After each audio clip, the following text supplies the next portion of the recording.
So, guys, if you've been watching the left wing for any amount of time, you've probably quickly realized that we are not necessarily a pro Biden show. In fact, we very much enjoy shitting on Biden. And we are going to have plenty of time to do that. We have two full topics later with plenty of opportunity to shit on Biden. However, I did want to take a moment to recognize that Biden, with a one major exception, which we'll talk about later, had a pretty damn good week. There was a lot of really solid pro-American, pro-working class policy that was enacted this week. I wanted to talk about it, give it some space, and then ask an important question. So first, I'll just rattle off, some of the things that were accomplished. So, number one, non-competes are no longer a thing. Non-compete clauses, which were part of a lot of employment contracts, would prevent employees from being able to seek employment by competing firms after they were either fired or left voluntarily, which obviously has a lot of problems, and they are a thing of the past. Construction on America's first high-speed rail began and was partially funded by Biden's infrastructure bill.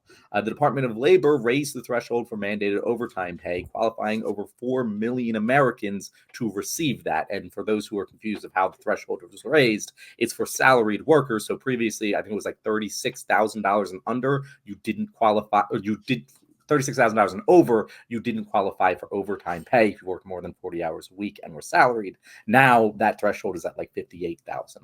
And lastly, the administration just cracked down on junk fees, for air travel. Sounds like you're being sarcastic. I'm sorry. No. I mean, it's true. It's true. Getting rid of a lot of they're gonna have to refund for cancellations, baggage fees, and all these other ticky-tack things are going to be a thing of the past. So my question here that I want to pose to the room is this: let's pretend that nothing is happening over in Israel and Gaza right now, and that is put to the side. We're living in an alternate reality where everything is basically what it was on October 5th. How would you feel right now about Biden's presidency if it wasn't for that? Because honestly, as much as, I do not like Biden, I would feel pretty comfortable going to the public square and defending him, against Trump, and feeling good about myself for doing so. It's really hard for me to do that. Even with these things I would consider accomplishments, it's really hard to do that with the Gaza thing. Do you guys feel similarly? If it wasn't for Gaza, would you maybe feel much differently about something for Biden? Jeremy, I'll go to you first because you've been itching on that microphone, I can see. Yeah, no, I totally get what you're asking. And I was actually thinking the whole time you're reading off these sort of things that he did this past week, that if it weren't for Gaza, I mean, it's hard to see how he wouldn't have it in the bag, at least for the presidency. Who knows if Democrats win the House or whatever. But it's hard to see how Joe Biden doesn't win in November if Gaza, wasn't happening right now, given that Republicans are awful on abortion. Joe Biden has a ton of good populist, at least left-leaning economic policies. The NLRB has been fantastic and so on. The issue I think Biden confronts, even if Gaza isn't happening, is that a lot of American voters have a hard time connecting economic accomplishments with Joe Biden himself. And we've seen this for a couple of years now. And also the things you mentioned, non-competes and so on, super important, right? I think like 18% of the workforce is covered by a non-compete, which is insane. Wow. But not anymore.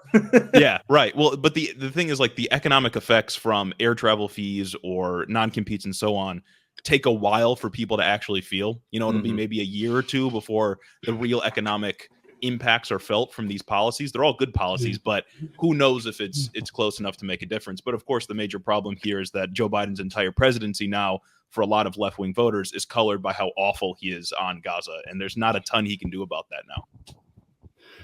Gage, what do you think?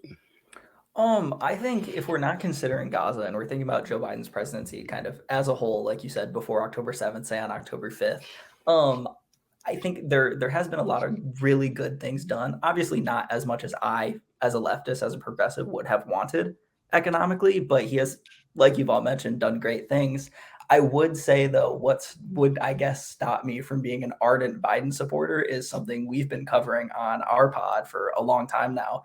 And it's kind of his unwillingness. Well, he's kind of turned around on this, but he used to be very unwilling to sort of call conservatives out on their obstructionist bullshit.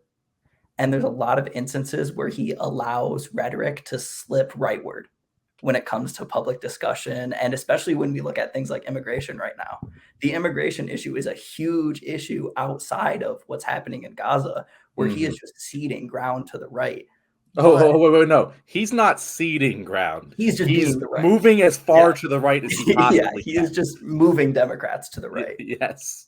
But yeah, it's still, I do think what he's been doing economically has been great. I do think there have been some progressive things going on. I think obviously when you have a Democrat in power, it just is easier for progressive policies to work anywhere, wherever they are. But I still think I'll always think he's just kind of mid outside of the Israel issue.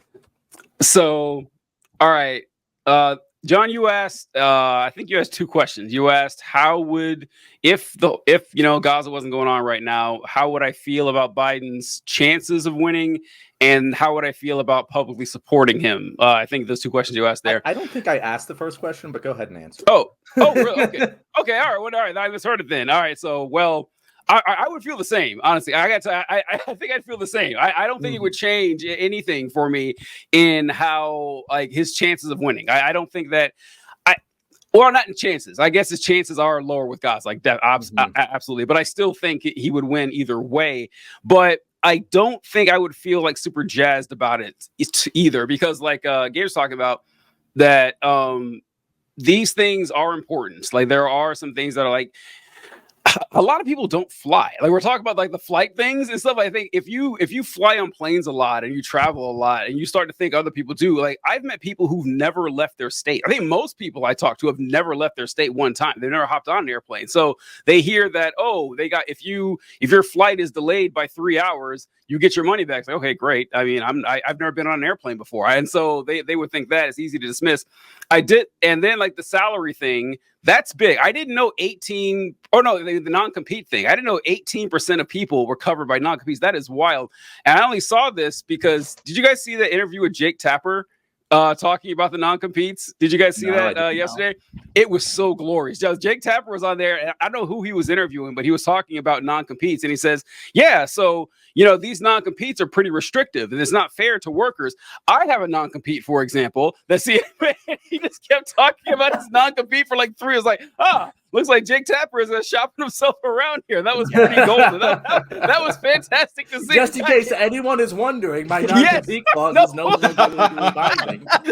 Jake Tapper did the broadcaster version of changing your profile picture to just you instead of you and your spouse or something like that. Like, okay, all right, we know what's going on here. But no, I think that the American people are. I think Jeremy, you were talking about how economic effects take a while to actually take hold on people, and that's why people complain so much about gas prices and stuff, because that's an immediate thing they notice right away. Even though it's kind of ridiculous that there's no lever, in the Oval Office to control gas prices, but they're always going to blame the president for that. Even TJ, there could be.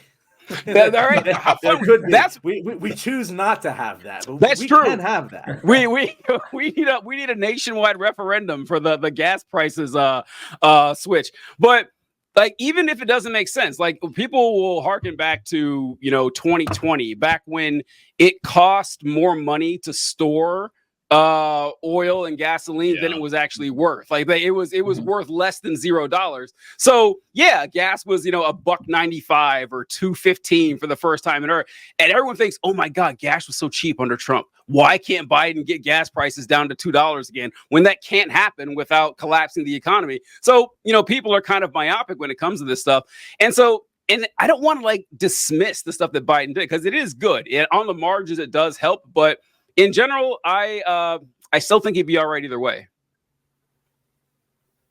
Yeah, and sorry, go ahead. Oh no, you got it. Okay, I was just gonna say that I don't want to. I spoke kind of highly of what he's done. I also think there's this sort of liberal tendency now that Biden has done a lot for the economy to write off when people claim that they're feeling bad about their material conditions. Still, you'll often hear. You'll hear liberals, certainly like economist types, that'll say like, oh, well, working class people, they're just talking about the vibes-based economy. The vibes are bad, and that's why people are grading Biden poorly on the economy. But it's like vibes matter. How people feel about the economy matters. And although you're right, gas prices can't literally go down to $1 a gallon, there are real things that are still afflicting people, like rent prices, like food prices, transportation costs, and everything else. I think the key for Biden will be to talk about what he's done, non-competes, travel fees, all this stuff is important, but to also paint a picture for what he would do if he had a Congress that would do it for him or work alongside him to get it done. And I think that's what he's going to try to do. But again, back to the original question, it's so hard to do that, to break through the noise, when the noise is all about how awful he is on Gaza, and everyone's mad at him for that, or at least a large portion of the electorate, his electorate, is mad at him for that still. And just to kind of speak to like the vibes-based economy type thing, like with the no junk fees on airlines, people buy eggs more than they fly. You know what I mean? Like that's a policy that is, while undeniably good, it will undeniably save consumers money. It's something that Democrats can take and say, look, we saved consumers X millions of dollars this year by doing this, when no individual consumer will actually feel that effect.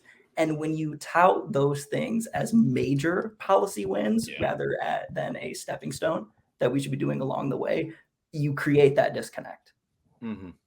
And that's the problem, that because the liberal economists who go, oh, it's a vibe session, it's not really real, where they're wrong, because they're right, like physically, like the overall macroeconomic indicators are pretty darn good right now.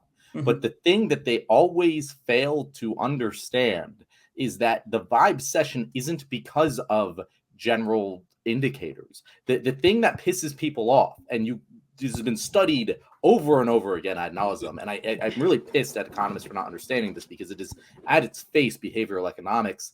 It's the thing that pisses people off is not having money. It's having less money than the guy next to you. And you will see this across the board, that the biggest indicator for civil unrest is wealth inequality. Yeah, it's not overall poverty levels. It's wealth inequality. And what we have seen is, even though the economy has continued to do good, Biden hasn't done diddly shit to actually address the massive wealth inequality that we have in America. And that wealth inequality, it pisses off people on the left, it pisses off people on the right, it pisses off everyone. And when what you were talking about there is that when you tout these small little things as major accomplishments, everyone's just like, well, fuck you, I'm still living in the same shitty country that I was 4 years ago. And yeah, it's marginally better. And this is the problem with liberalism time and time again, is that you can marginally improve things all you want. If you don't fix the fundamentally broken system, the wealth inequality is just going to continue to rise, because that's what it naturally does under capitalism. And until you fix that, it doesn't matter how good your macroeconomic indicators are, because people are going to be pissed off.